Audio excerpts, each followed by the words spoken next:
Ooh, that looks tasty. Support for Boards and Brews comes from Sovereignty. Play board games in a 3D environment on any device. Play smarter. Welcome, folks, to The Hungry Gamer is back with another episode of Boards and Brews, and today I am joined by the man, the myth, the legend of shelf stories, Jason Perez, I've been chasing him for a while. It's been a while. Kept having, he has life, things he has to do, something about like family and jobs or something. Kids. And it's always kids. Always kids. And he has lots of baby goats all over. He's got to manage. All over West Hartford, yes. The baby goats all over the backyard in West Hartford. Absolutely. Yeah, he runs the West Hartford Baby Goat Club. Got it. They're delicious. Mm-hmm. That was dark. I got dark real quick. That got dark a little bit. Got dark. Yeah. I might leave it though. I mean, I wouldn't expect less from the Hungry Gamer. It all veers to food eventually. Absolutely. It's amazing how people are like, you must be very regular eating all those boxes. Yeah. Like you have no idea. But anyhow, so we'll jump in with the initial questions that everybody gets when they come on the first time, rapid fire style. It's who the crap are you? What is your channel? What is your shtick? And how and why did you get started reviewing games? Got it. Rapid fire. Cool. So my name is Jason Perez from Shelf Story. Yo, my peoples, what's up? That may know my little catchphrase over there. I've been saying that for 5 years, somewhere around this. I've been around actually a little while. So people, if people know me from Shelf Stories, I've actually done more but previously. So I started with a podcast. It was called Table for One. It became known as the Every Night is Game Night. And I did that for 190 episodes over 4 years. And that's where I cut my teeth.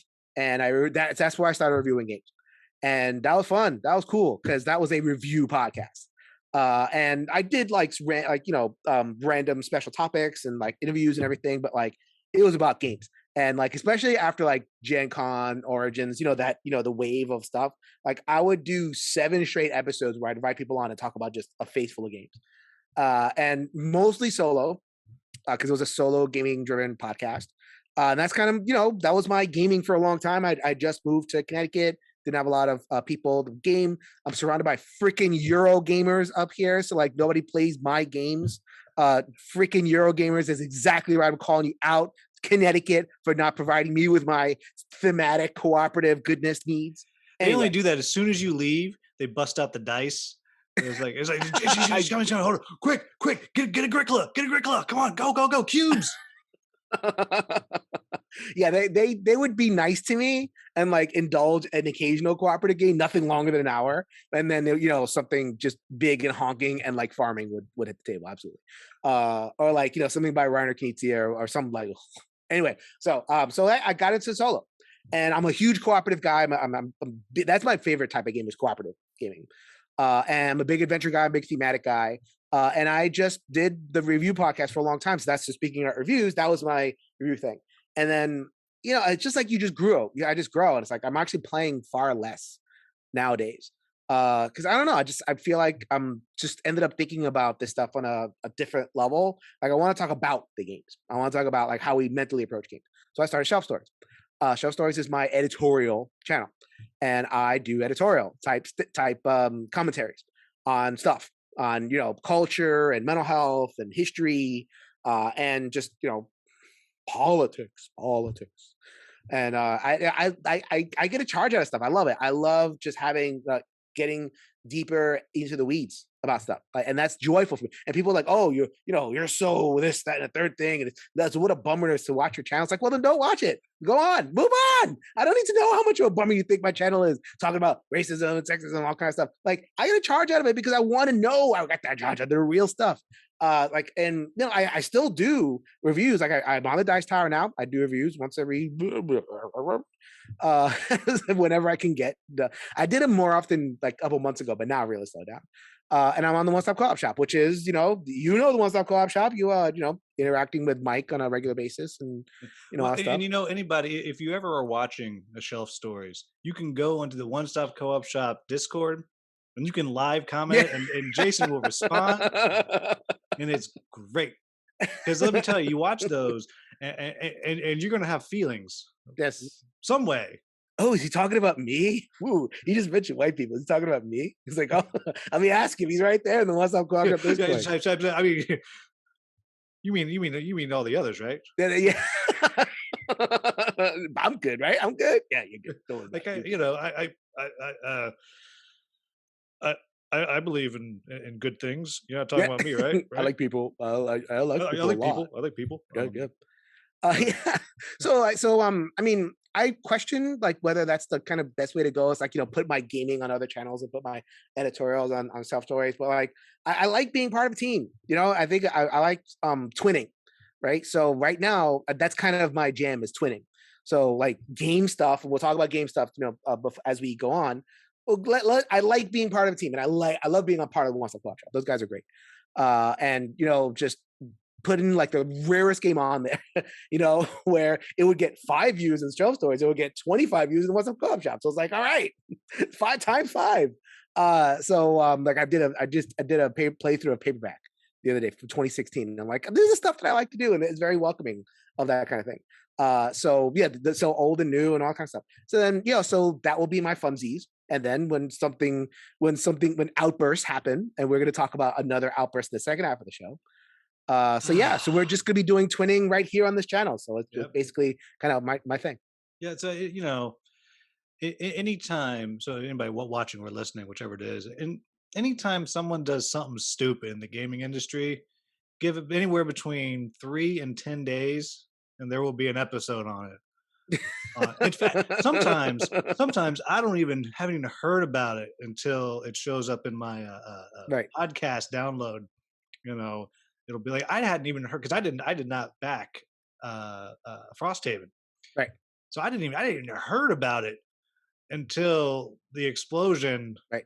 with the King I of well, Average, then your thing, Isaac did something, King of Average did something, and I did something yeah, on and then you King said of Average. something. Yeah. You read it. I immediately I went and found the King of Average. So I was like, what? Now I'm enraged again. And there's just rage. I don't even do everything like The Witcher. But when and gone, I didn't say anything about The Witcher. I hated that project. Are you kidding me? The Witcher? You kidding? Prison Architect? You kidding me? Oh man, yeah, I I tell didn't make a you, video, but I could have made a lot of videos about that. Prison there Architect. was How I dare was in you? a one of my little Facebook chat groups with some other reviewers who did get Prison Architect. Like they guys like that. Yeah. Yeah. I was like, really, really. Dude, I was like, now what do not to you? put him on blast. Derek from Solo BG got it. And he's like, yeah, it's pretty good. It's like, oh my God, Derek. And so our good buddy Mark Dainty, he got it. And I was like, all right. I was like, I get it. You're Non British. Americans. Like I was like, it is totally American thing. So like a non American will not have the concept that we have. So I give that part a pass. So that's yeah, fine. I was like, I don't think you realize Yeah, this is not good. it's real bad. It's bad. It couldn't be. It could not be worse. Like, Anyways, it's I bad. didn't make a video. See, look, I try. I try, people. I don't just wade in because like you notice like doing content, right? The most traffic that I've gotten, and I do an editorial channel, so like I'm not going to get a ton of traffic. I'm just doing like thoughts. Like if I really want a ton of traffic, I would like get nice cameras and like feature games and Kickstarters. Like no, I just want to think. And like in terms of my lane, the biggest engagement is like when I'm calling somebody out, and it's like, okay, I could do that, and I could probably like get like double my subscriber count by just like keep on the calling out. But like, I try to do it. I say education and compassion. Like I really try to call out behaviors, not people. Like really, like everybody is redeemable. Everybody has a chance. I always offer an invitation. So like KOA, like invitation, right? It hasn't really worked out in terms of invitation, but like the door's always open. But like so I don't close the door on people unless you're staying. Like I have to close the door on you over multiple instances. But if it's like one thing, like I'll call out behavior. So like I could, if I wanted to, just like zero in. But we talked about it before the call. Like it's a bummer to be negative. Yeah, It's draining. It really is draining to be negative.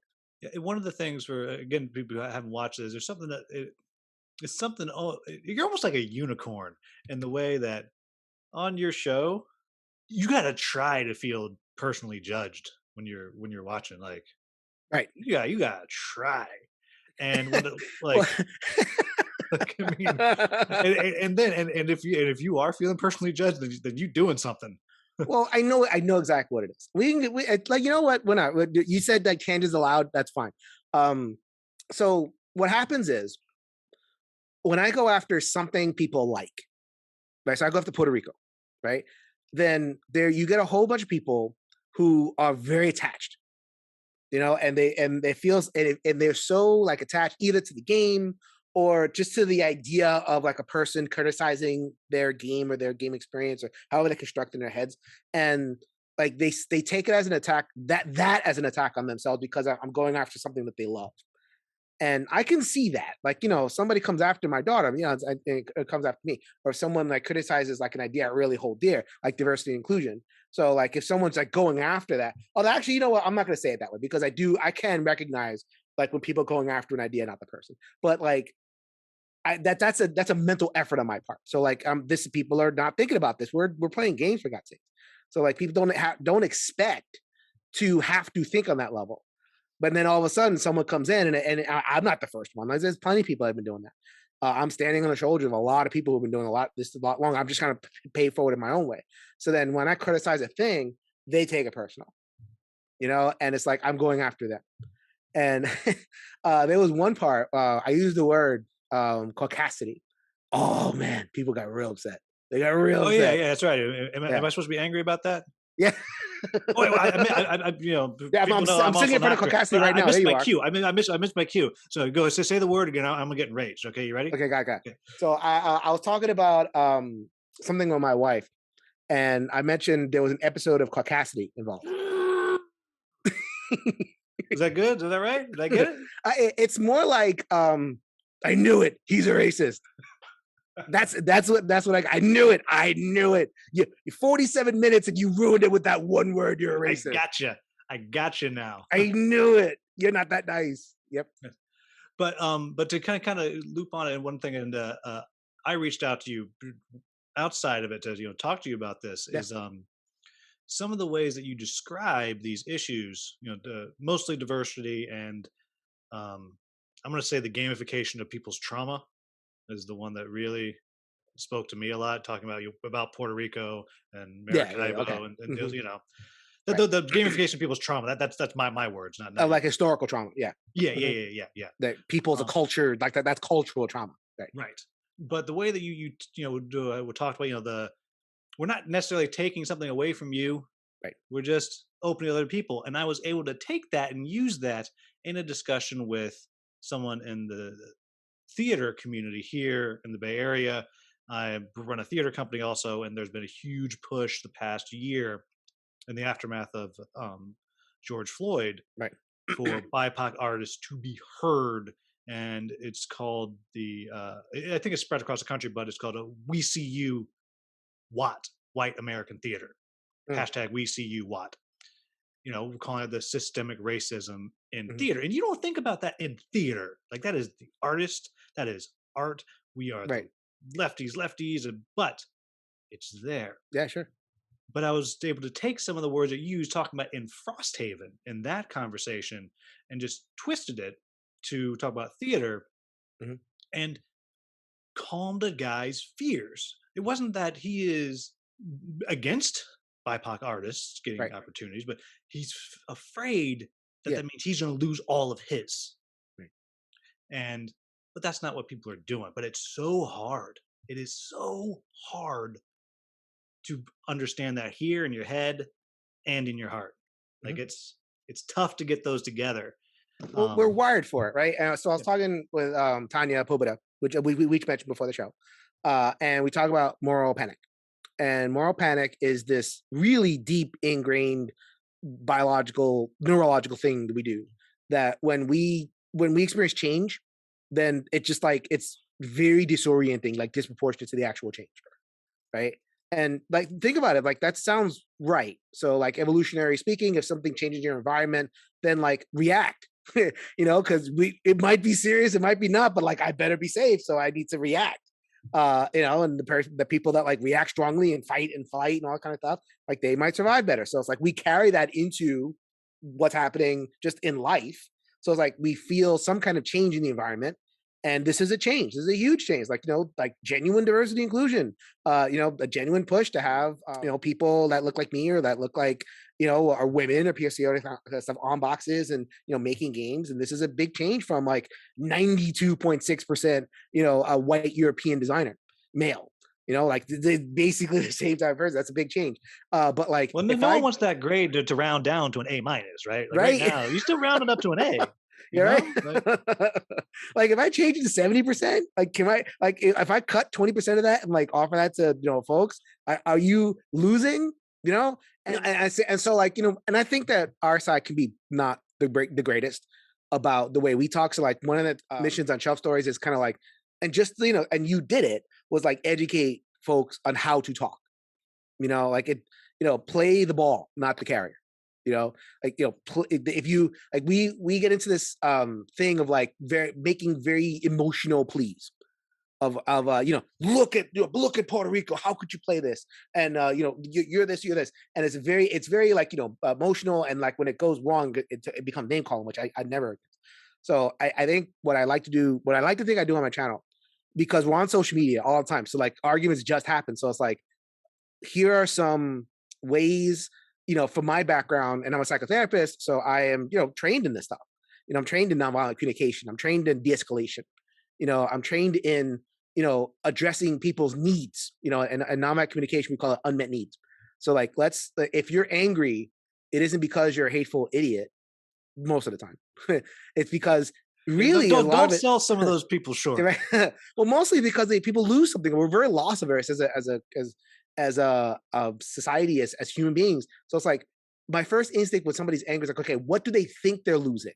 And then like, okay, if I can identify it, and in board game, I think I've identified what people think they're losing. And maybe they think they're losing actual games. Maybe they think they're losing a sense of they're being a good person, or maybe they're just losing like kind of like that central thing of like, okay, this is the normal white male thing, and like they're losing the centrality, the feeling, like they don't know what it is to share. So like, identify what people are losing, and then find a way to kind of speak to that directly, and say, this is what this looks like, right?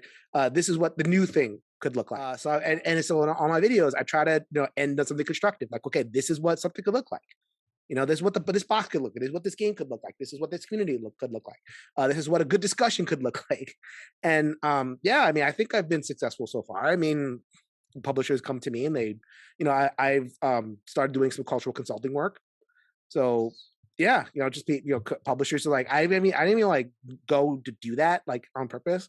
Like, oh, here I am, like throw open that was your plan I didn't hang the shingle or whatever it is. That big fat cultural consultancy check. That was your plan. I mean, yeah, right. But yeah, so like people have just and like all this stuff's happening organically, just because I really try to be kind about this stuff. Really, I really mean it. Like I really mean like about education, compassion. I really mean about wanting this to be the healthiest community possible. Right. I love this community. Like this community has really given me so much in terms of like you guys, like, that you guys and gals, my audience from Every Night's Game Night just got me through a whole bunch of tough times when I was moving, had young kids. I don't know how old your kids are. Well, just don't have any. Just the only child I have is the dog. Oh, and your games, all those games over there. Yeah. Oh man. I mean, like being like away from family and just being my wife for like newborn kids, and having that audience that like every week there, like, and just having all those games, and having stuff to do, and having mental challenge, and having escapist worlds to involve myself in, having stories. And I do all the stuff, like I play video games, I read books, and like all this other like geeky stuff. But like for some reason, board games just gave me so much, and I want to just spend the rest of my whatever years and give it back somehow. So like when somebody comes at me with like on the comment thread or whatever, it's like, oh, you're just trying to take stuff away, you're just trying to tell me what to do, trying to be shame me or whatever it is. Like, no, dude, or usually a dude. That one is usually a dude. if they're coming at me. It's like, no, I'm so thankful. And I just want this to be better. Like I legit want to be better. And I know a lot of people say that, but like, I really try to like, say that by the way I talk, not being attacking, not being personal, and offering alternatives. So with all of that I will say officially the longest response to the rapid fires I don't believe in rapid fire. You kidding me? Oh, did I miss one? I don't know if I missed one. Let's see. So we got Who the Crap Are You? We Got got it. your channel. We Got it. got your shtick. Done. And we got the how and why. Fantastic. Wow, it only took us half hour. Sweet. Hey, that's right. Well, see, now next time Mark Dainty comes on, he's gonna take that as a challenge. Tell you, that boy can talk, man. That boy can talk. A friend of mine Mike, was. I don't have a half hour. I do not have a half hour for a 9-card extravaganza. Come on. Under Falling Skies, only 9 cards. Come on. Last episode he was on, a friend of mine who lives in outside Toronto, he sent me a message. It just said, that Mark Dainty's got the gift of the gab, doesn't he? I was like, get in a Facebook Messenger with him, and Don't worry, Mark. I got a plan for you. I told you a couple months ago. I still got a plan for you. You'll be on my show before the end of the year. Yeah. Well, good. He didn't listen to this. He didn't even listen to it when he's on the show. Get out of here. But I will get a message. I know it. Yeah. Well, he might. I'll tell him that we talked about him. He'll be there. He won't be able to resist. His ears are burning right now. Yeah, that's right. It sounds like maybe you haven't been playing a lot lately because you went on a trip. But what games have you been playing lately? And have you got anything set up or kind of ready to be next? What's on the table right now? Can I talk about like random Kickstarter stuff like that? Yeah, you can talk about anything. You know what? I'm gonna. You know what? I don't have too much to say about this, but I want to give this guy a shout out. Right. So this is a Spanish designer. There's actually a game that is up for Zenobia. Right. Do you know the Zenobia Awards? Yes, I do. It's okay. I'm trying to. I don't know how to describe it succinctly. Well, it's for new designers, right? It's for new designers, like trying to encourage first design, second designs, a mentorship program, different categories. There's war games and there's other games, that kind of thing.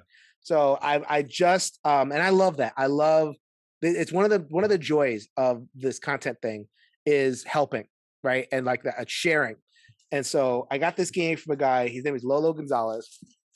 It's called Tindaya. So this game is Pretty Mountain. I like that. Yeah, right. And they're is that a fire or is that a portal? Oh no, it's a fire on top of a volcano. So like they're not shy about like what they're going to be doing next to a volcano, and they Roasting may be setting up to chuck someone in there.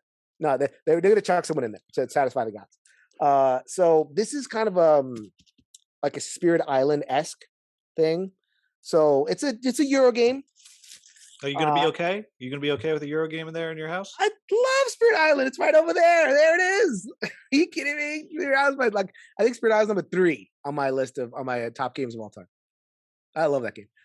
So I was excited. Like, so I mean, it's a different take. It's not exactly that you can't do the same things, and it's not about like reverse colonization like Spirit Island is. This is more like just natives on islands, and the islands they're like it's Canary Islands, right? So Canary Islands is next to Spain. This guy is from the Canary Islands. I had no idea that people were actually from the Canary Islands and people still live there. But there you go.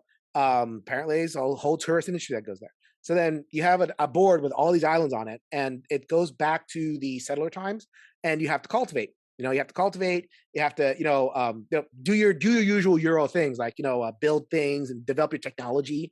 But you do so in the face of these natural threats. And the natural threats are they feel real. They feel like, tsunami, and they feel like, I do think there are invaders, but they're not as present as a threat as the Spirit Island. And that's the thing about the volcano. Like you can take the invaders and capture them and then throw them in the mountain to satisfy the god. And haven't we all wanted to do that? Yeah, exactly. I love that. That's so great. And yeah, I mean, it's a really cool project. Like if people know about the Zenobia Awards or they don't know about the Zenobia Awards, like that's something to look for. Like there's some really innovative stuff happening. Yeah, there's gonna be a link down in the description, everybody, when you're watching. Yeah, sure. So, you check it out. Like so send me a copy to play as a prototype. I think they're doing the judge in October. So we're recording in August right now. So I'll get a film in and move it on to another creator. That's how we do it, right? I mean, you do previews sometimes. So it's like you just get the preview, you bang it out and then send it along. Yep. And you don't get anything out of it. Like right there. Yeah, I don't accept payment. Like I do not accept a dime for this stuff. And it's fascinating because we were talking about paid reviews and that kind of thing. But like I find like cash money, right? I find that demotivating. Like I don't. Once it's about cash, then it's like a job, and I don't want a dude to do a job. Like I don't. Right. I never want. Like I have a workflow to get stuff out, but I don't want it to feel like a job. Like, oh, this is for $60, or this is for $80. Or that's the level of money we're talking here. We're not talking, huge amounts of cash, especially for. So it's all it is a passion. Like it clearly the designer's passion project, and I love that. I sponge off of that. So it's like now it's my passion project. Now I want to do the best that I can by this game and lay it down, make it look, as good as I can on my iPhone. Uh, but I'm iPhone 12, by the way, so it looks really good. Oh, you just record on an iPhone? Wow, Yeah, that look really good. iPhone 12. So like I had an iPhone SE, like the cheapo one when it came out. I'm like, I was so excited that there was actually a cheap iPhone. But then I like started to really do video. It's like, I got to splurge on the good stuff. Yeah, it's interesting to talk about if it feels like a job. So I don't take payment for reviews or previews. Right. I'll take payment for a how to play video or a playthrough. But you're not going to get any of my personal feelings about the game in those. Right.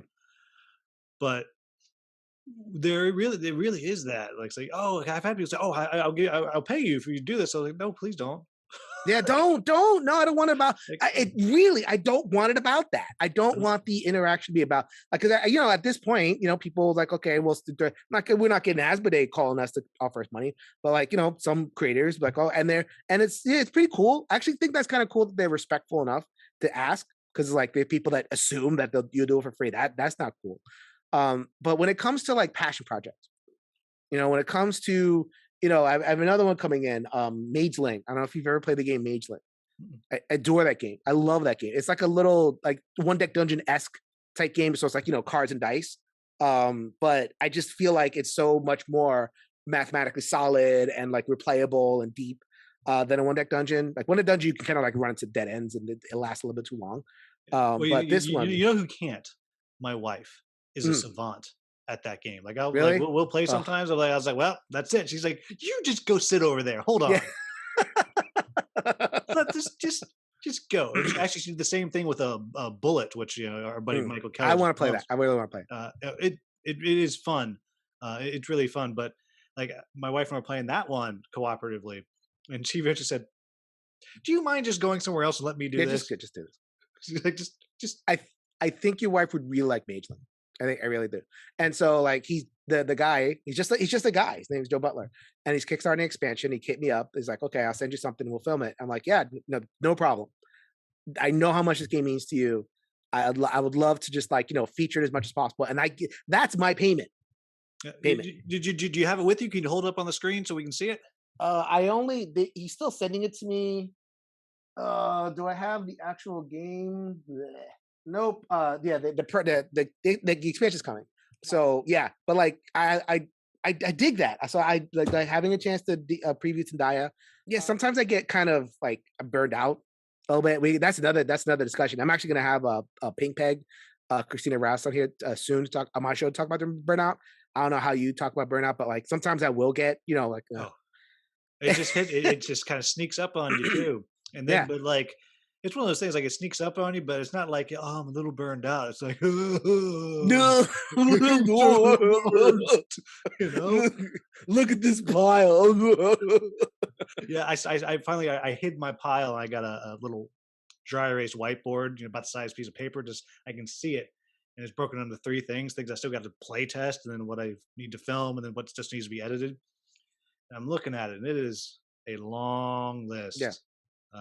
But like I finally worked on it to where I start looking at my list. I'm like, okay, and I know what I got coming up. I know the theater company we're about to ramp up again. So I'm just like, nope. Just telling everybody no. And my favorite is when they argue with me. Yeah. I try to be nice about it. I had one I've talked about it before, but I had one that came was this. So I don't particularly like zombies. It's just not my thing. My wife hates zombies, like with the fire of 1,000 suns. Like does not like that stuff. In the middle of the pandemic, and she also doesn't like real time. She doesn't like none of that. And someone wanted me to do a real time dexterity zombie game for 2 to 4 players. I was like, that's not gonna, nope. Don't My wife doesn't like these things. I Right. don't like these things. It's just the only people we can play. There's no way my thoughts are going to be positive on this game. It's just not possible. And he came back, was like, no, this is why you're wrong. This is why this game is great. I was like, I was tempted to say, okay, you asked for it. See, I can't. Like it's like I'm at the point now, and I know people will be like, oh well, you have to review anything, you have to like no, I'm not a journalist, and I'm gonna do a video about the whole thing.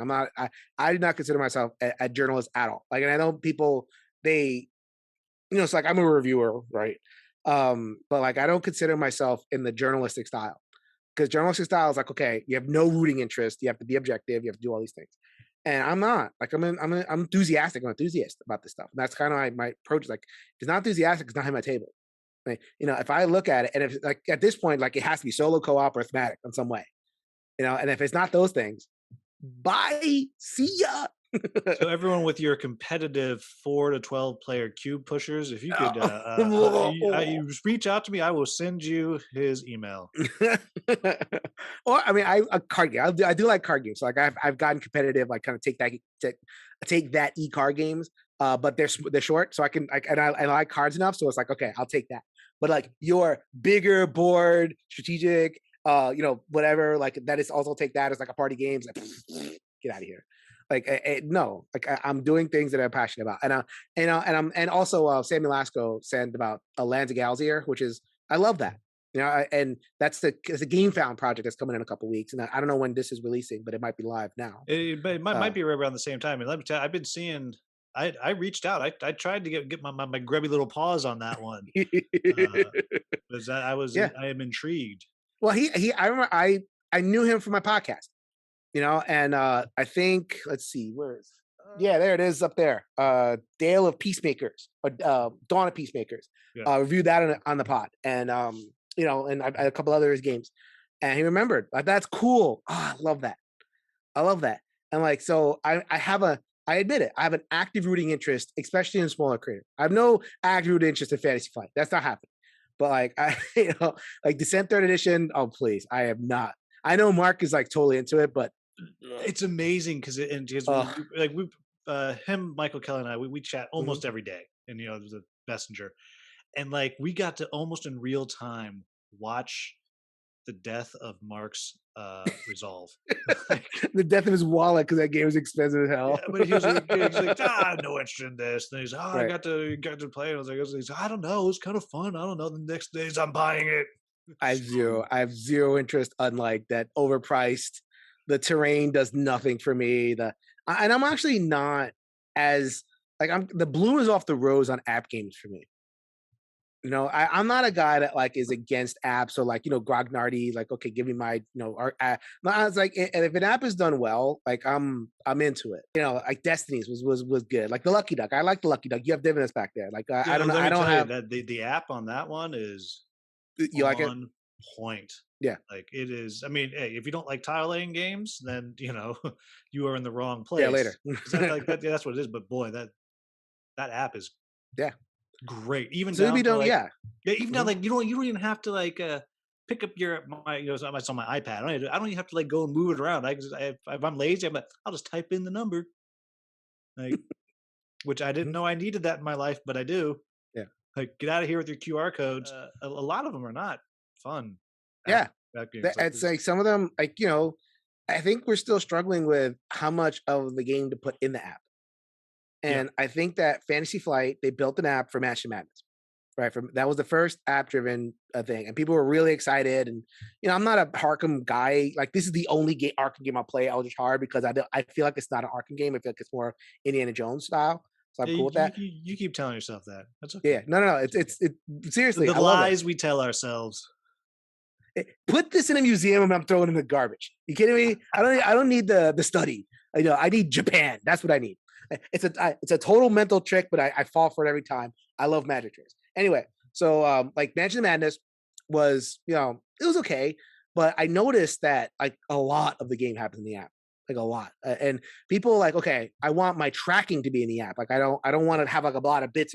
And the first match management I played, you had a lot of bits in front of you, like a lot. Like there was just like the game master had all sorts of crap, but even the players had stuff. So like Match Madness 2E put a lot of stuff in the app, and then it's like, wow, that's a lot of stuff in the app. Like I feel like why am I bored?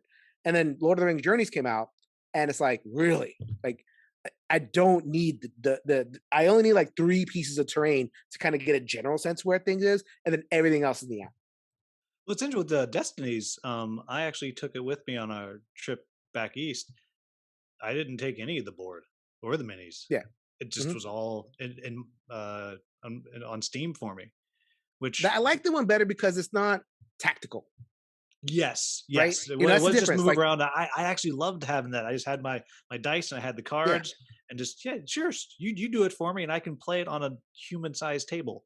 and You I can know? see people being annoyed by that. I wasn't as annoyed because it's like Destiny's one tactical, right? I don't have to know 3 squares away or around a corner or whatever it is. And Lord of the Rings Journeys, I kind of have to know that. And I just feel like, I spent so much time looking at the app that I didn't like the board. So like now Descent comes out, this third edition thing, and you get the tiles and like the multi-level Yeah. junk going on. And in full disclosure, I did not like the app of second edition. Like I had a whole bunch Well, of it. yeah, I didn't enjoy playing that. that one was stapled on.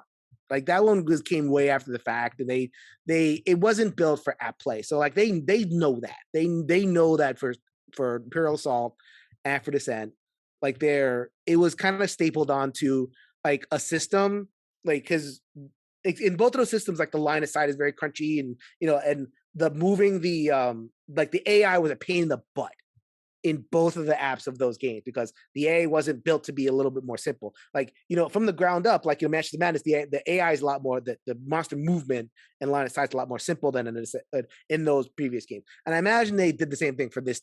I haven't played it. So I imagine they did that, but like, I just don't have any confidence that like I'm going to get enough board play to really want to like, be attracted to that kind of thing. Yeah. Like I've gone to the point, and maybe it's just a Fantasy Flight app. Because I Fantasy Flight.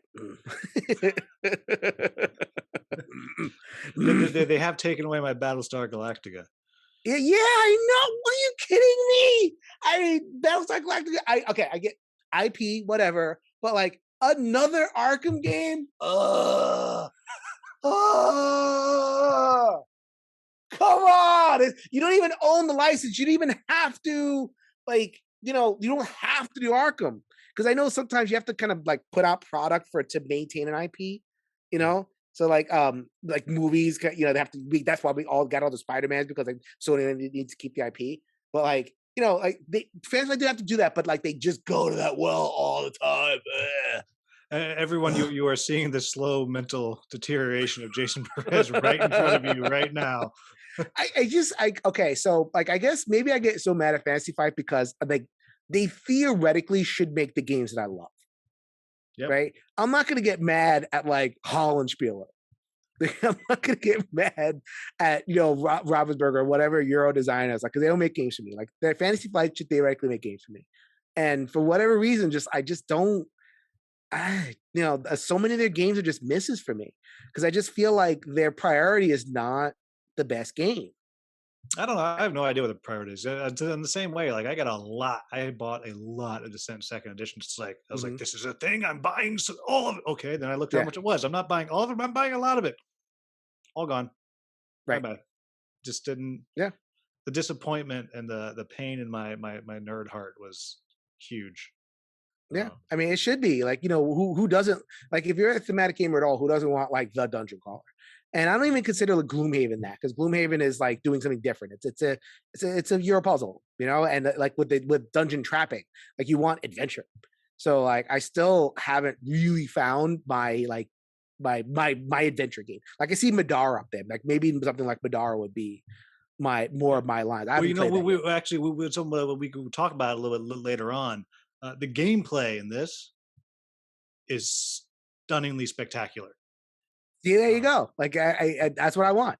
Yeah, like it's it becomes stay away from all the extra stuff you can buy because there's some issues with sexualization in that, like Mm, hardcore.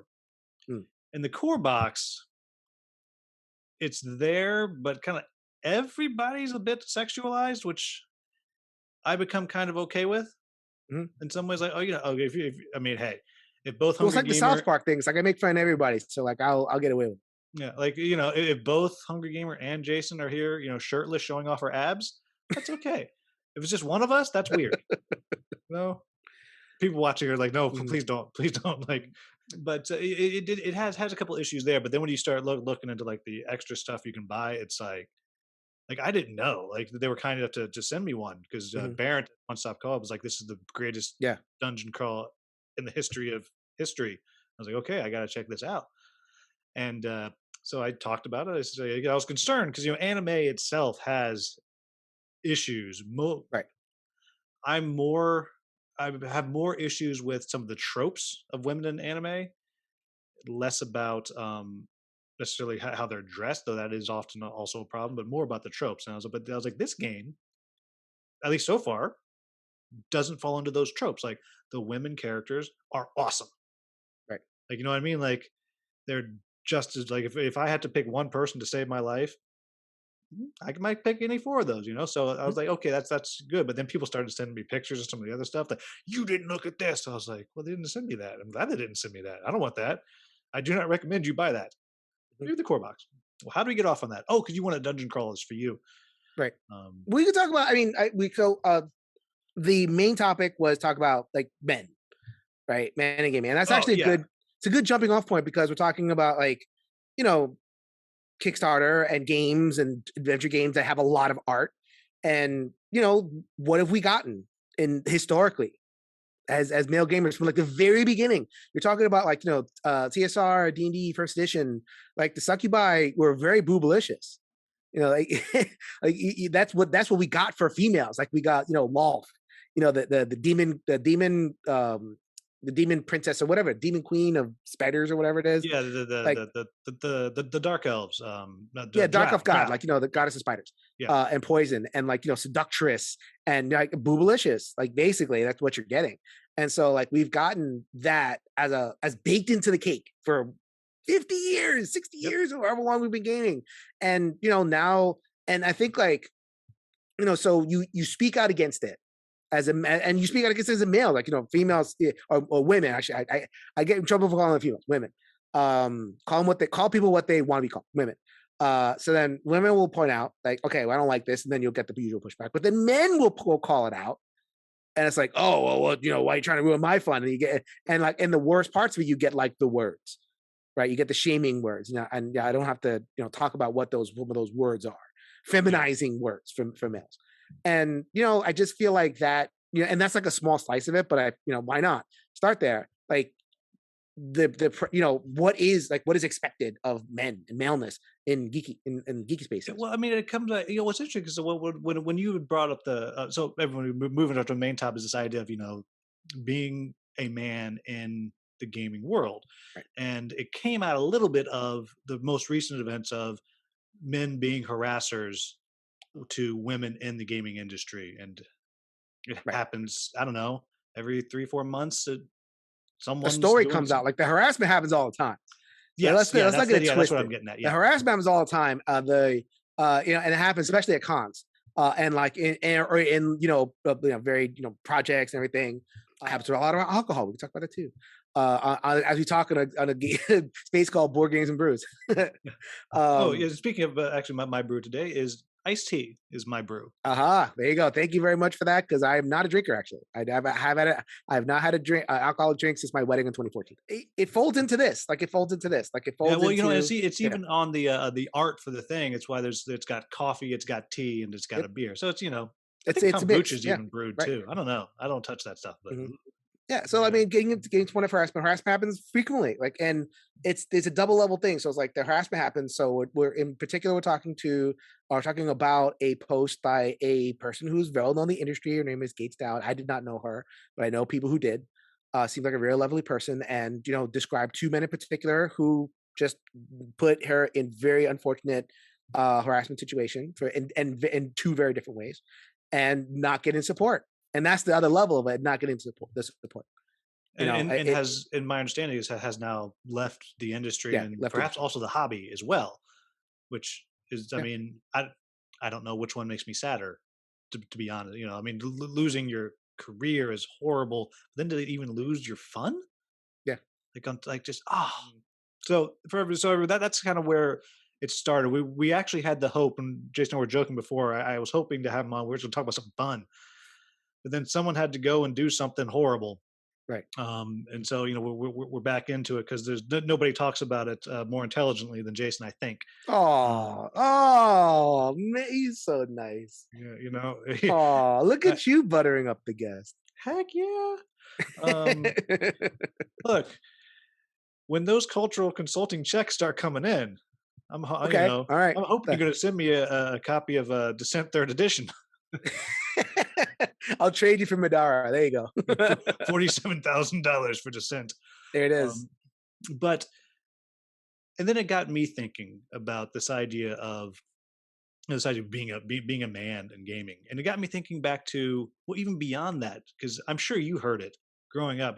Man up, be a man, and this kind of that what that took on and what that blocked off for Mhm, me growing up. Like, you know, if I was upset about something, you know, well, be a man, don't cry about it. Oh, okay, I'm not allowed to do that. I'm not allowed to be sad. mhm, And I believe, and I am not a psychotherapist like you are, but shocking, I know, right? Uh, I believe a lot of that culture, and in that culture, we have the chainmail bikini artwork that we've been seeing in fantasy since then. All of mhm. that, it's created this idea of, well, this is what it means to be a man. And when you are a man, you are this.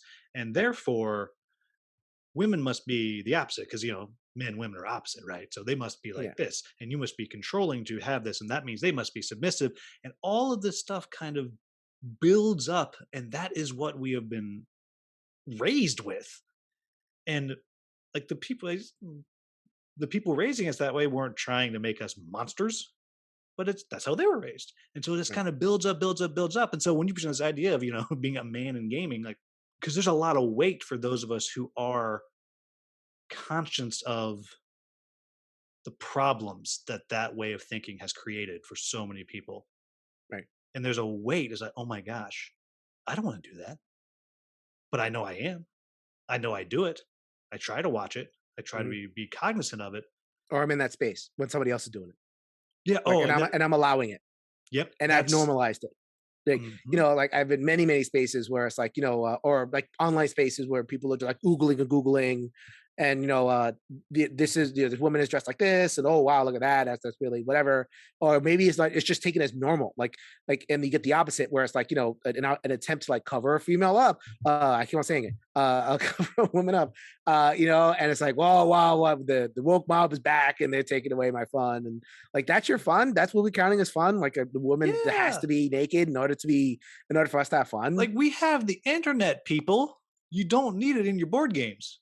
But we are so used to gaming, especially fantasy gaming, just feeding male fantasy, and Yes. male power trips, and And yeah, I'll say it would be feeding white straight male fantasy. sure, I mean, that's 100%. Well, not 100, but you know what I mean. Like, yeah, that's no, yeah, because all the these things I driving, think yeah. are baked into it. Yeah. Um, So I mean, okay. So at this point, obviously we have a lot to say, critical, and I run men's groups, and I have a lot of men as clients. So I come at this from ultimately a constructive and positive thing. Like I'm so interested in making a new maleness.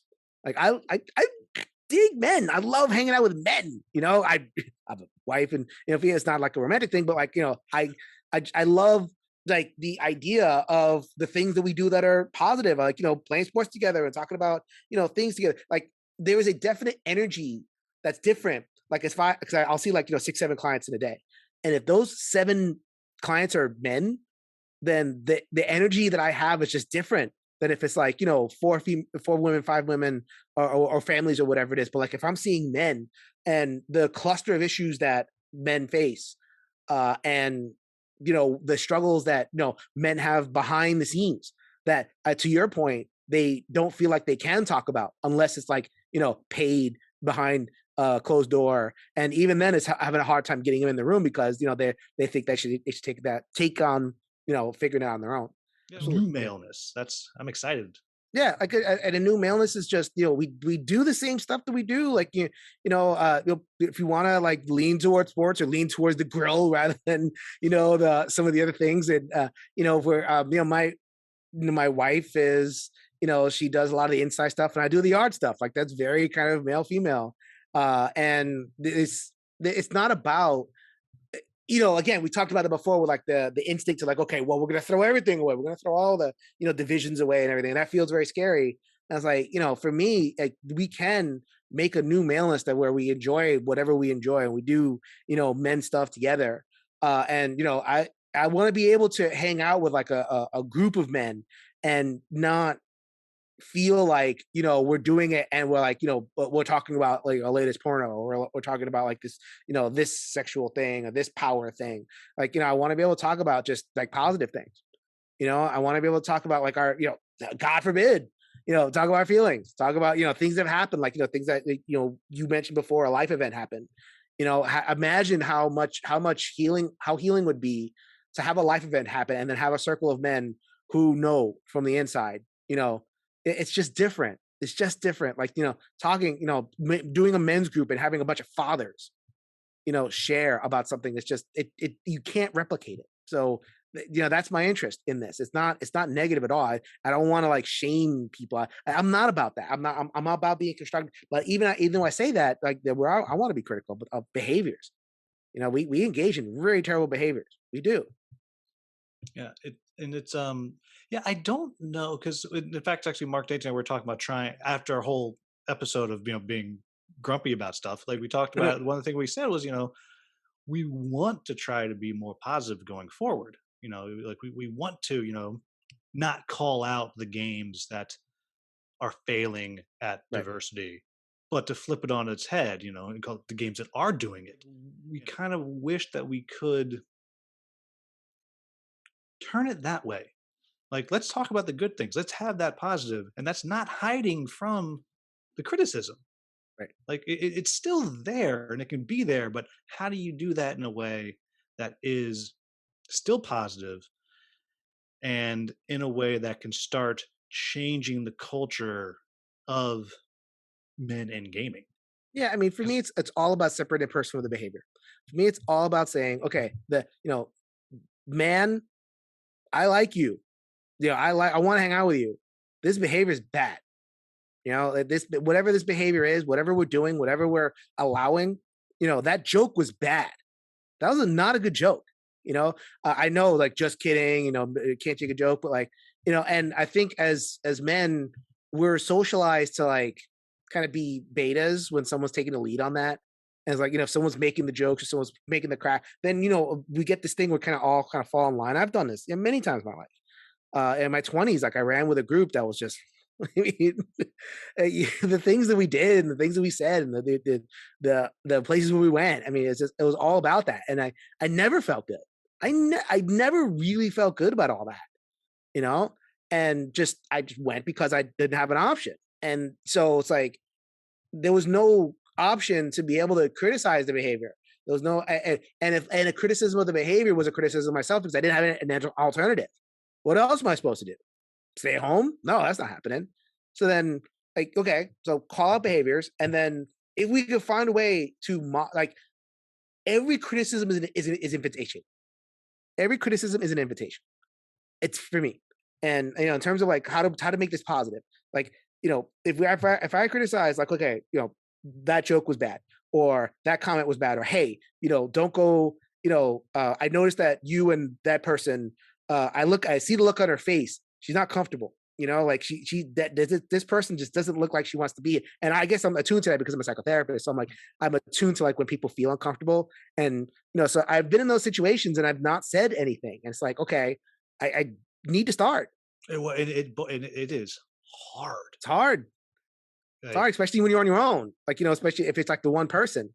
And, Yeah. the one person that notices, and I'm trying to get better at that. And now, like with the Gates Out thing, that's a challenge for us. Like we need to get better, and the way forward is finding a way to like get better at pointing out and just saying stuff about behavior. For me, that's kind of my thing. Like, okay, like I isolate the behaviors, and we all know them. Like just look at any comic sketch about let's talk about men. Like, we know Take the every behaviors. rom-com movie that we've Dude, loved. The Hangover. The Hangover is full of that stuff. Oh man, like, Are you and kidding boy, me? it was so funny. We loved it. We loved And, it. and if you went back and everything, even down to what is his name? He played Mr. Chow. Um, Oh yeah, yeah. I know like who you're talking about, but yeah, who and I've seen some stand up talking about like even like down to that, like even that, it was his decision to make that character what it was, but he was making fun of another Asian culture and the stereotype that he grew up with of another culture. Like even down to that, it's like, oh my gosh, it's just everywhere. It's just so deeply ingrained. But it's not a comment. I think the hard thing is it's not a comment on who we are today. Like the fact that you watched The Hangover or you watched, whatever it was, or something about Mary or any of the Ben Stiller movies. Like, right, we enjoyed that, but that doesn't mean we can't take the next step. right. But when you criticize it, like people are like, "Oh, now it's back to your. It's me. It's bad about me. You're saying I'm a bad person because I." Yeah, I like Hangover. Therefore, you're criticizing me. Like, what my? It's like, okay, like every criticism is an invitation. And I know that's a hard line to walk. And I know like you don't want to go too far like down that road, because then it doesn't become criticism anymore. Now you're like just kind of making it about their feelings, make it about their no. There's something needs to change, right? And that's another thing I always say. It's like, okay, every criticism I make has an eye towards some kind of concrete change. I don't take anything away. I don't want to like just shame people. I want like what is, and I want to have a change in mind. And what is the change that needs to happen? The change that needs to happen is we need to change these spaces. There's too many men. And I'm not, but by saying that, I'm not saying that I don't like men. I just spent 5 minutes, or however many minutes that Will allows me in terms of editing. It's no, I'm Talking going about to edit it, and I'm going to repeat it like 12 times. So it's going to be just an hour of I like men. I like men. I like men. I like You have men. too many men. What? You get it taught with the supercut. But like, there's too many. There's too many of us, and Well, I I'm gonna think it's shout that out. energy that you were talking about earlier, the different energy. Like that's an energy that feeds. Like it very much kind of feeds into itself and it amps Sure. up, and that is part of when you're in a group of a bunch of guys doing whatever. Like it often gets stupid, because we keep going and going and going. But that is part of that fun. And then if you're the one, if you say to me, if you say, "Well, that wasn't cool what you just did," and then it's like, "Well, you just ruined everything today." Like Right. it's a tough ask. But what I hear you saying is you're not trying to ruin everything. You're just saying, okay, that's a misstep. Right. Let's not do Still that. like you. I Let's still like you, do unless you're doing it over and over again. And if you're doing it over again, then I need to be in another space. right. I still like everybody. I believe in that. Everybody makes mistakes, and and I think that it becomes tougher when it's just rooms full of men. And that is fortunately you're going to run into that in board gaming. You're going to run into that in conventions. You run into that in game stores. You're going to run into like 98.88% men, and that's and I'm going to shout out Tiffany Lay. I follow her. She's a great follow. I think their pronoun is them. I'm not really sure what the pronoun is, but Tiffany Lay, a very good follow.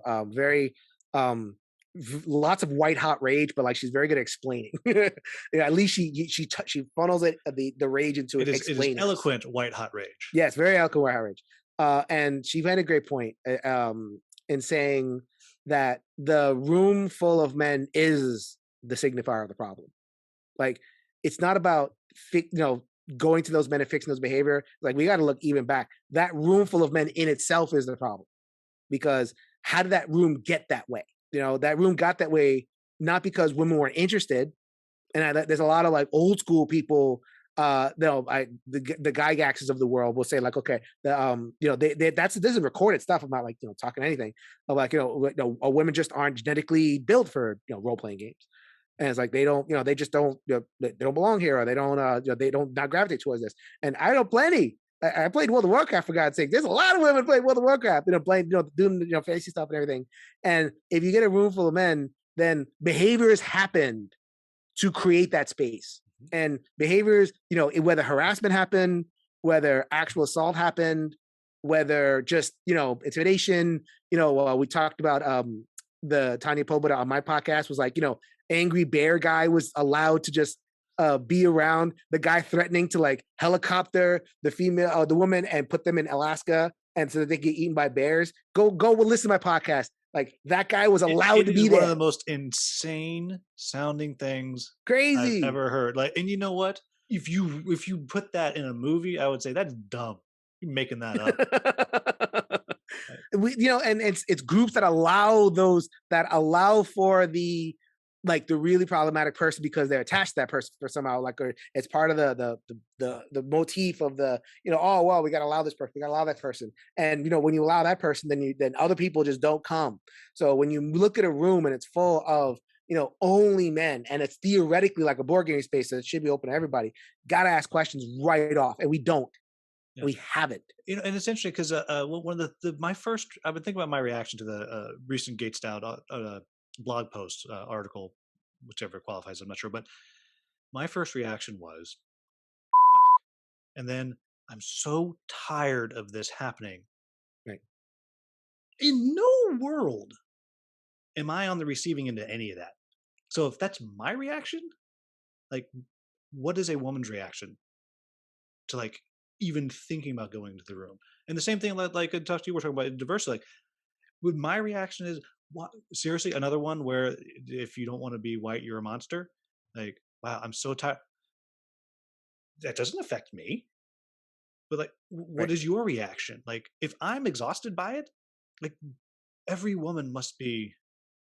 I don't even know the word. I don't have a word to describe it. And it's like, and I feel Well, like I so know many. the word elsewhere. That's Yeah, what women are.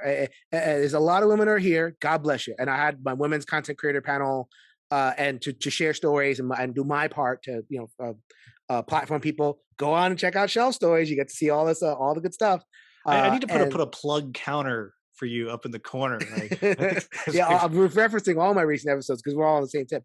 So, but that's like drop in the bucket stuff. I mean, just look at your space with those eyes. Like if you see a space and it's not diverse, you see a space that's just one type of person, one gender, one race, one orientation. It didn't get that way by accident. And just to have that one change, and to look anew. Change your mind, you can change the world. To look anew through that prism of like, okay, how did this space get here, as opposed to taking it for granted. Then you might notice those little things, that the little comments, the little, just like, the little things we tolerate, and the subtle ways in which we defend people, and we normalize things, and the acceptance of going back to the thing before about the types of games we're playing, the acceptance of and that stuff's changing, but there's still pushback. Like we just had the Witcher Kickstarter had no women main characters. Like if you wanted a main character, you had to get a stretch goal or and I'm add on or whatever furious. it is. So I'll admit, I back that because I like the IP and the Yeah, The story. Witcher it's a cool IP, right? And in Siri, the woman is the most badass of all of them. And although, and I'm salty that I Yeah. had to buy. Yeah, I had to buy the women. That's not. It comes out sounding wrong, but Yeah. you know what? Well, the The whole pink thing's tax. They messed call it up. the pink tax. They just pay an extra thing to get a woman as your main character. Yes. Yeah, and it doesn't even make any sense. Like, Doesn't yeah, make because sense. I've It's needless. yeah, It's needless. I've read the first 6 books. I've watched the show. It doesn't make any sense. Well, why are we doing this? And it made, I don't know, $2 million, $3 million. Like, Oh, I made more than that, I think. more than, that is positive reinforcement right there. Yeah. Yeah, positive reinforcement. And the defenders that came up, it's like respect the lore. They can he can make what he wants, respect the lore. And that's the thing that they're kind of heard Yes, over and over again. respect the lore. And a third of that story is about, or almost half that story is about badass women. So yeah, respect the lore. Yeah. I read them, but I looked at the Kickstarter. I'm like, oh my god, you got to be kidding me! And so like this is what we tolerate, and it comes and it's multi-level, right? So you can talk about what's in the games, you can talk about the art in the games, you can talk about like the types of games, you can talk about like who is running the stores, you can talk about who's running the cons, you can talk about who's running the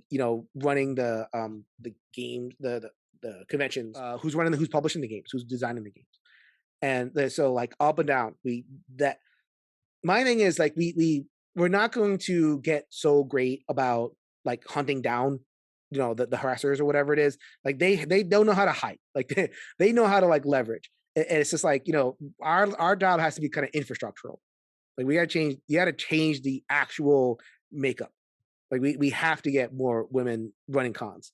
We have to get more, PSC, publishing and like that. Like that's the whole diversity inclusion push. So that's why. And so like diversity inclusion to me is good, but then you see the Gates Down thing, and to me that becomes necessary as a safety tool.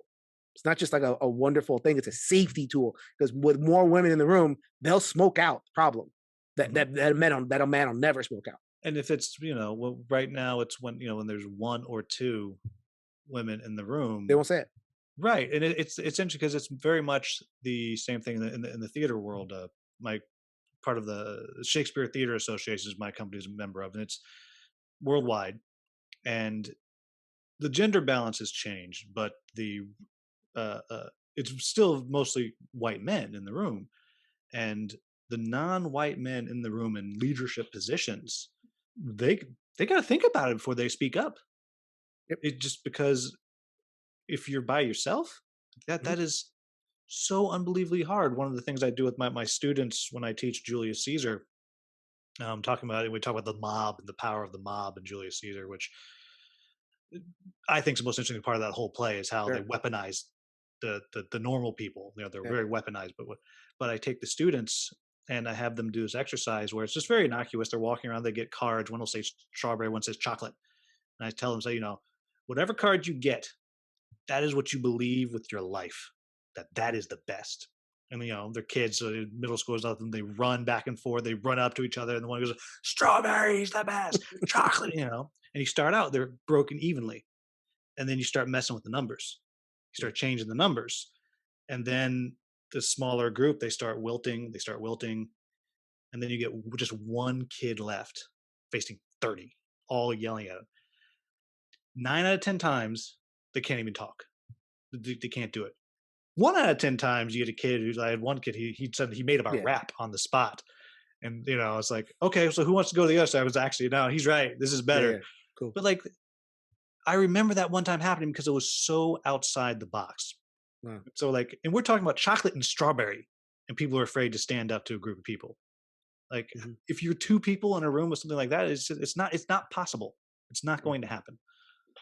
Yeah, I mean, so that's an awesome that's awesome social science thing. Did you get that from social science, or just like that's a theater trope? I just made it up when I had to teach a lesson. All right, it just seemed like it would work. Necessity is the mother. I love it. Yeah. But I mean, that type of thing is a very kind of theater. That's the type of stuff that we do. That's why in theater they play games all the time. Like that's why they play the games, because it's a safe way to explore that feeling. Because that's a very safe way for them to explore this feeling of peer pressure. Very safe, and then it kind of sticks in and it lands. But I always think about that, like the fact that Gates Dowd spoke up. I mean, she had to leave the industry to do it, Right. But the amount of chutzpah that takes, like, it's incredible. And she had to do it through a keyboard. And if you were in Gen Con, who are you even going to talk to? Like, where are you going to go? I don't know. Right. Makes me mad. Yeah, that's what you texted me. Is like that. I'm mad. I don't want to talk about this. So like, okay, great. I'm so mad. I was like, dude. Right. And yeah, and so like that's the strat. That's the thing. Like we like keep doing what we're doing in terms of the diversity and inclusion. Like we're not going to do it. It's going to be the women that do it, and it's going to be like if it's a POC thing, it's going to be the POC that do it. If you're a powerful person, the best thing you could do is give up power. The best thing you do is like stand aside and like not do anything anymore. We don't need the powerful people to do stuff. Like just restructure, and that stuff will. I mean, I guess that's hopeful on my part that like because you mean you can have sometimes like women will back up the men. Like you have that. You have like, okay, there's lots of women's like, oh wow, like, I'm you're getting accused and I'm defending you. So it's not like a magic bullet. Like it can't just be oh like I have a woman. If the woman is kind of like of that ideology, then it's not going to help. So, and the same thing with the POC. Like, there's no like magic bullet in getting a black or Latino. Like, you can't just like pick the one that thinks like you, and then that's the one that counts. Like, it needs to be like a flood. It needs to be like, it needs to look like, if we're a community that is all over the United States and different countries, if it's all over, that needs to travel, and it needs to look like where it is. And if we're 51% women and our hobbies are like less than 15, that's a big problem. And to kind of want to echo one of the things that you just said earlier as a response to what the thing that I know triggered in a lot of people when you're saying, he's not saying, I don't think, that if I'm running a company that I need to quit. He's not saying that. Right. He's saying Right. that, yeah, I just need to not stop Jason Perez publishing from happening. Or think of Jason Perez's competitor. Yes, like oh Right. my gosh, boy, did I tell you, gaming in theater is just like it drives me insane. How Right. many places we try to collaborate. Well, I don't want you to take my audience. I'm not taking your audience. Like, There's I plenty for won't everybody. play. You're not going to see it 10 times. Take my audience. Great. Have Right. them. Like, there's someone can buy an Asmodee game and a JP publishing game. Like, Right. it's great, but Yeah, we it's think these things competitively, and I think that's also a thing to help people think about in terms of. So, like, we could talk about the positive stuff, like we've interpreted men and maleness competitively. A yes. lot of competition, right? A competition for jokes. Let's make the raunchiest joke. Let's make the most commenty thing. Let's make the most boobalicious game. Let's make, it's very competitive. And I am a believer that we can find a way to discover a maleness that is not inherently competitive. A maleness that is compassionate. A maleness that is, man, I say compassionate men. That's an oxymoron. But like, there's a lot of But it doesn't have to be, though. It doesn't have to be, yes. Yeah. Like, no one's gonna confuse. I exude a lot of male energy, and the way I'm enthusiastic and the way like I kind of express myself, but like I do it as a compassionate person. I do it for people, for women, for LGBTQ, for I'm an advocate for that. I use kind of like whatever maleness, whatever male energy I have, and I own that. I like that, and so this isn't about like tearing men down. This is about like taking that competitiveness out, taking that, we're like what you said it before, like, okay, men are men and women are women, and having the hierarchy there. And that's in and of itself just a structural competition baked in, and the competition is maintaining the hierarchy, and if it takes the occasional like hearing a woman be up and hearing a woman tell you what's up, and if it takes that to kind of break that, and I've had that happen many times. I'm a social worker. I work with nothing but, and I've had people, women call me out of my stuff, and believe me, it gets easier over time, and I'm better for it. And I think I feel like that's probably the hard thing, because you've been to plenty of cons where someone says something, and for good or for ill, there's a reason why the stereotype of gamers is socially awkward. For good or for ill, and many of us are. And when you are put in your place, rightfully so, many times in that moment, for many of us, we don't know how to react to that. Right? It's like, because some of us, we are nerds. I'm such a nerd, right? You read all 6 Witcher books. Not a lot. No one makes it all the way through book 6. Come on. That's true. Right. Well, yeah, absolutely. But so then for me to go to, well, but if I'm in this room, all these people here, they're just as awkward as I am. They that they weren't out, hitting on women. I was at home playing Magic, or like whatever. Like, these are my people, and now one of them's going to tell me that I'm doing things bad, wrong, fun. Like, so now you're taking away my one outlet, my one place I can be, which is the reaction, right? And so take stuff away. Yeah, it goes back to that. Take stuff away. Gosh, we could have just done this whole thing in like one sentence. We're not taking anything away. No one's taking anything. Done. Yeah, right. You gotta articulate though. You gotta give people a vision of what this could be. You gotta give people a vision. Yeah, I think it's you're talking about it's just hardwired in there. It's so hard to take that breath and just say, right. Okay. Okay, for your brain. Calm down for your brain. I'm not having stuff by taken away from covering me. up the woman's cleavage in the tiny epic dungeons, what have I lost? Nothing. Nothing. Um, Nothing. so it's tough. But and now a word from our sponsor. Are you tired of getting set for your digital game night and finding out you just don't know how to work the program?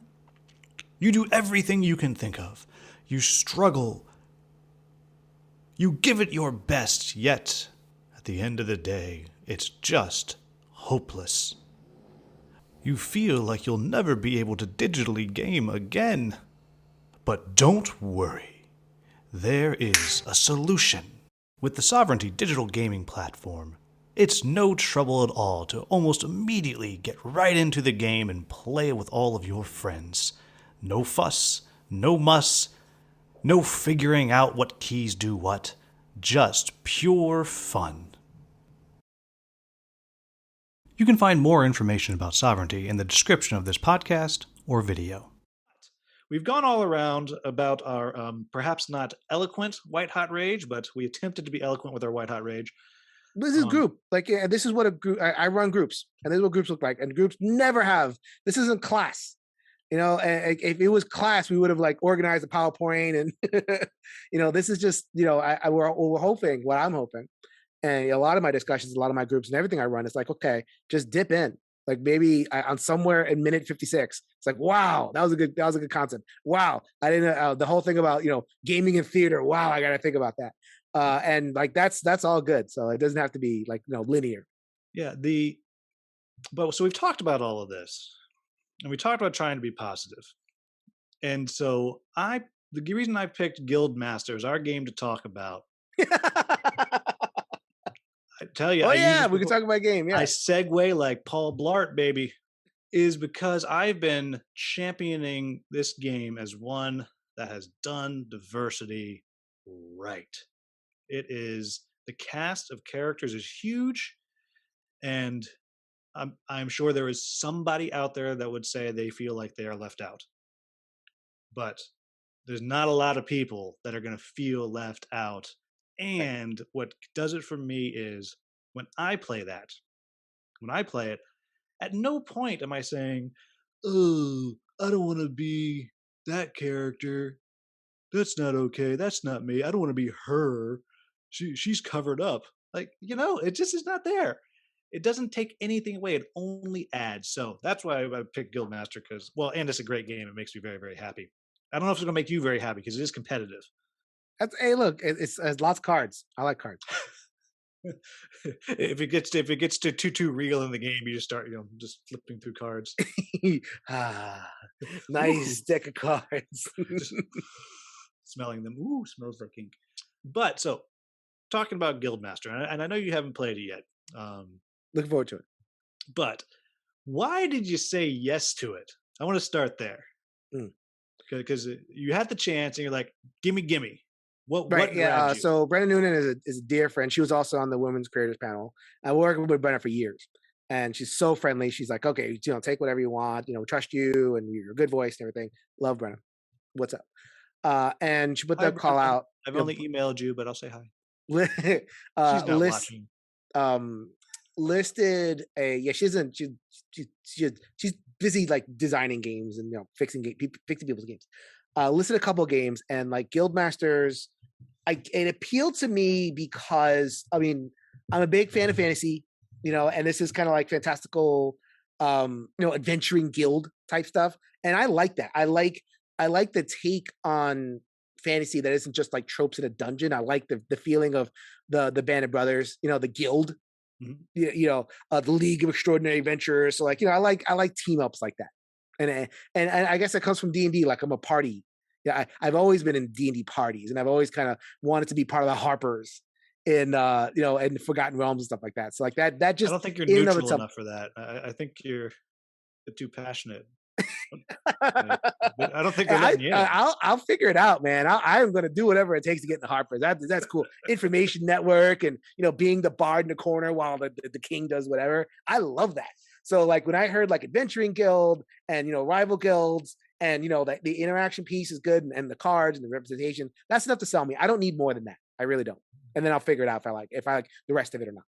All right. So, Speaking of, by the way, so I'm gonna have Andrew Navarro on the show in a bit to talk about Earthborn Rangers, and he got criticized for he launched a project with no gameplay videos, and so he got criticized like, "Where's the gameplay videos?" And I asked him, it's like, what happened? And he's like, "Why do you gameplay videos? Just like I'm offering you a cool thing and figure out whether you like it or not. Why do you need a gameplay video?" And thinking about it, it's like that's kind of how we used to do it. Like, "Oh, Dune, I'm buying that. How does it work? I don't know." "Ooh, Dark Tower. How does it work? I don't know. Looks cool." Like we used to do that. And I guess I still have that kind of old school sense of like, "Ooh, that looks pretty cool. I like 2 or 3 things on there." And I feel like it's that Kickstarter, like hype train.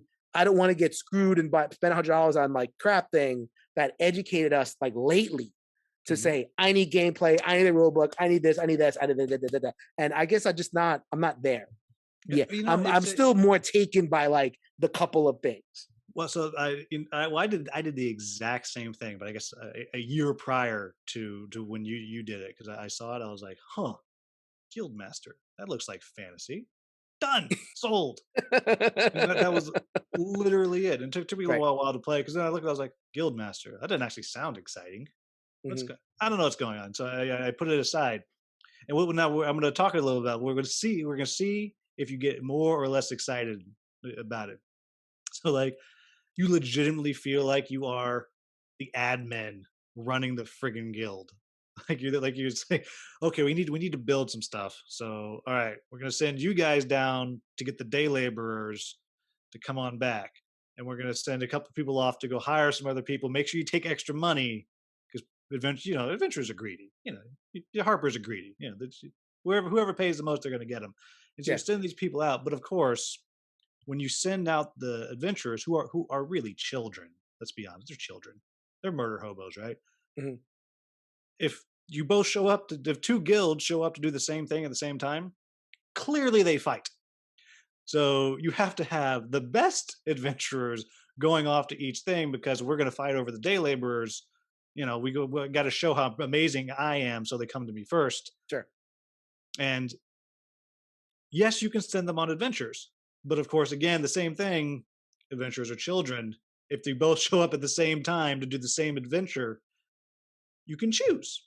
You can either work together and decide to split everything, or you can fight over it, and then you have this visual of, I don't know, there's ogres or something we're going to fight. So meanwhile, half of our people are fighting the ogres, or the other half of our people are fighting each other, trying to be the one to get there. But it all comes down to, you can actually, in those moments, you just decide, okay, we're going to work together, and you have a coin, and you drop it. And if you both say you're working together at that moment, it's great. But you can backstab each other, you can betray each other, and it's all wrapped up into this thing. But like, you're not actually adventuring. You're just managing the people, and it's just this fascinating thing, because while you're managing your own little adventures, you're managing the other people around the table, because you plan everything behind a screen before, and you have this lovely ribbon that you're going to love, that when you're done planning, you put the ribbon up. I unboxed it right in front of him, and then I'll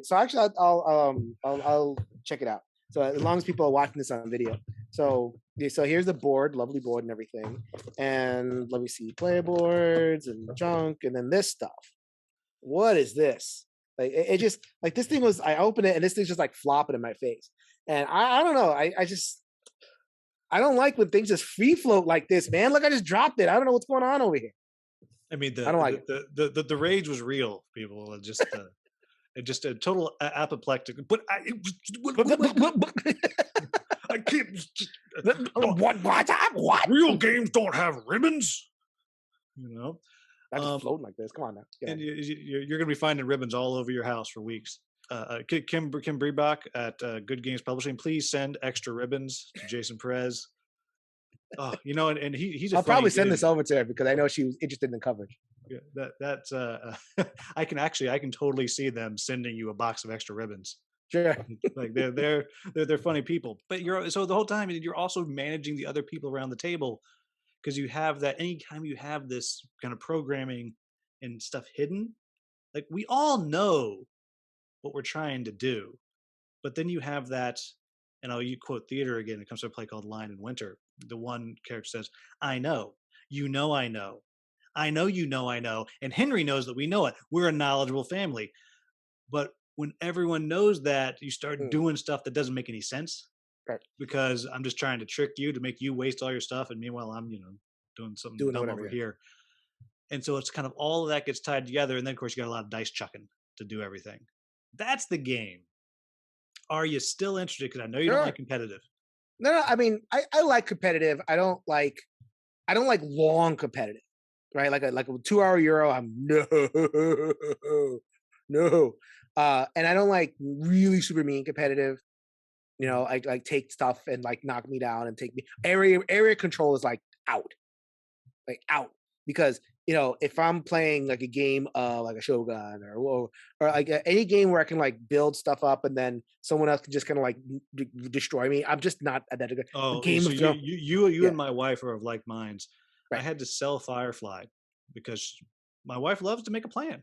Like yeah. she will out. I love when a plan comes together. It's, Absolutely. let me tell you, like her ideal game is one where we can all make long, in depth plans, and then as long and her plan is the best. Like that is her Mm, game. Don't mess with her plan.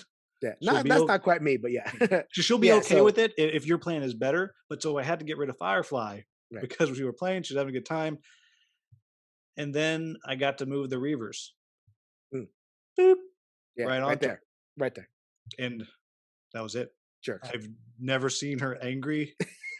Like, and See, we there's certain types of competitive I don't like. But I mean, I like a game like Citadels. I don't know if you know Citadels, like yeah, from back in yeah. the day.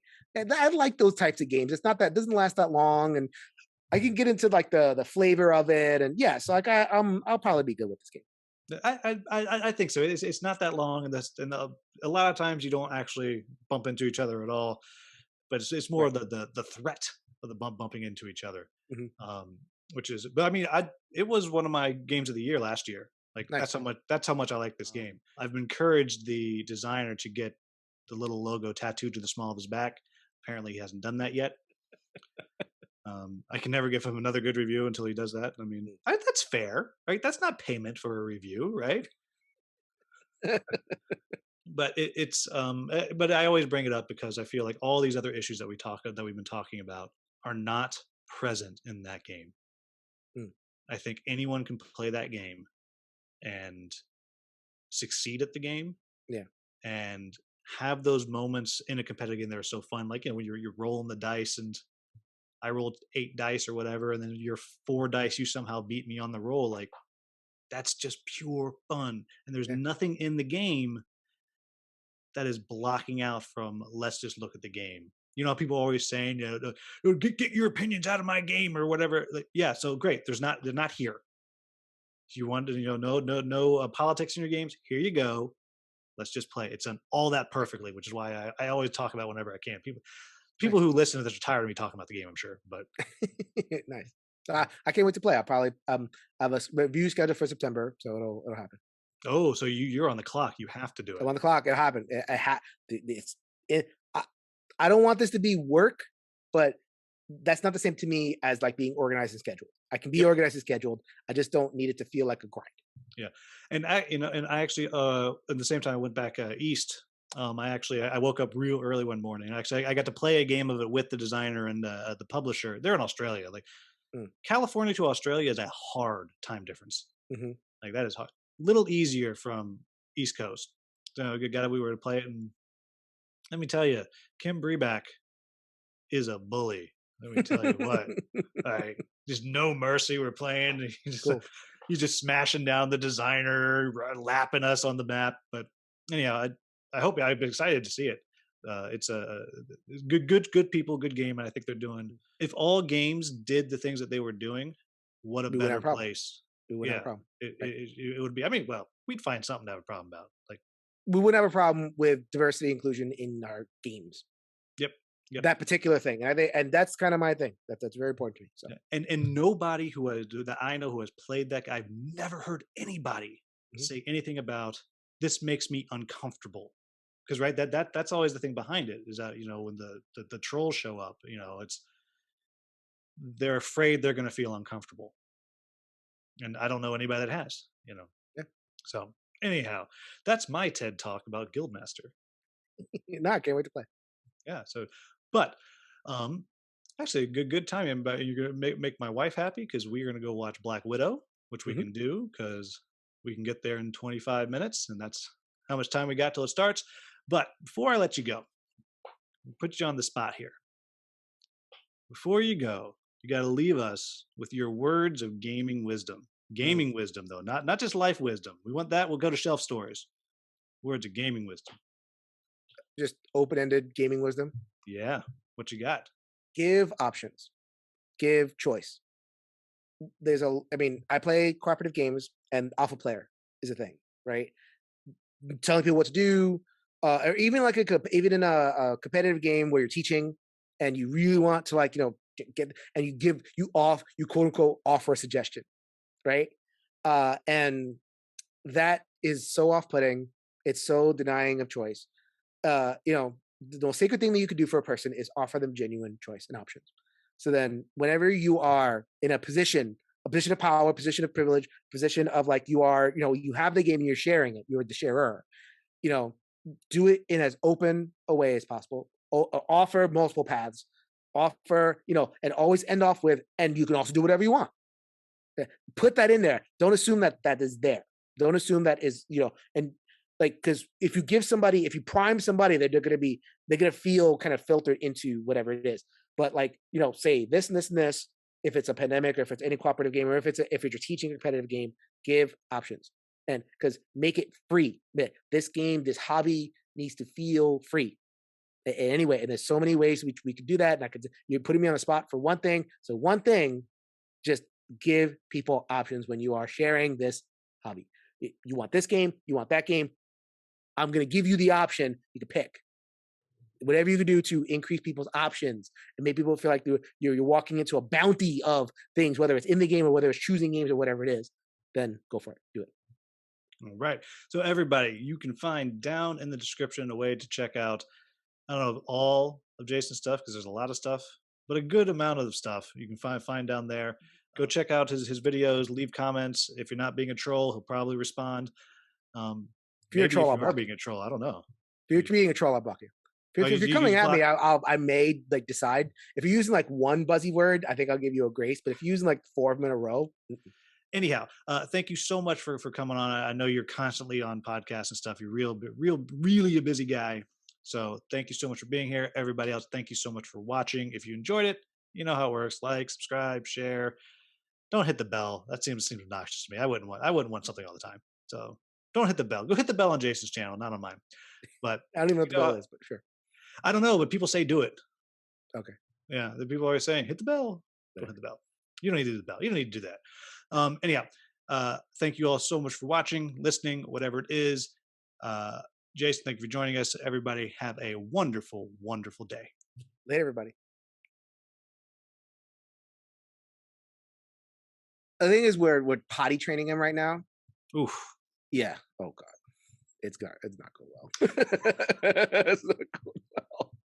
I'm at the age where I have to stop and think about it. Like, so I was like, how old are you? I was like, I'm almost 40. Like, yeah, how old are you? I was like, I was born in what year? And yeah, I carry the was one. mathing it. Yeah, carry the one. Yeah. No, I'm and here loaded. I actually thought we were going to get to just, I was like, oh, he's not going to have to talk about anything heavy, anything serious, because nothing is happening. Nothing is wrong. Oh yeah, and then this shit happens. We are being good people for like 2 weeks straight. That's like literally 5 out of 6 letters you got wrong. So well done. Yeah, Well, if we're playing baseball, that's not horrible. Like 1 out of That's 6. true. As long as that P's a home run. And I was No, a little bit coy about my involvement. Like I am the team that's doing it. well, I don't know. The first I heard about it was the picture of you with your shirt being like, I was like, that's not coy. That is that is a punch in the face. The guy was telling me, he's like, yeah, he's like, I played it once and I was uncomfortable, so it was at a con, and he had just gotten some zombies game, and so he took all of his brown cubes and he got rid of them and he replaced them with zombies. And he's like, I feel better. I have zombies on my plantation. I can do this now.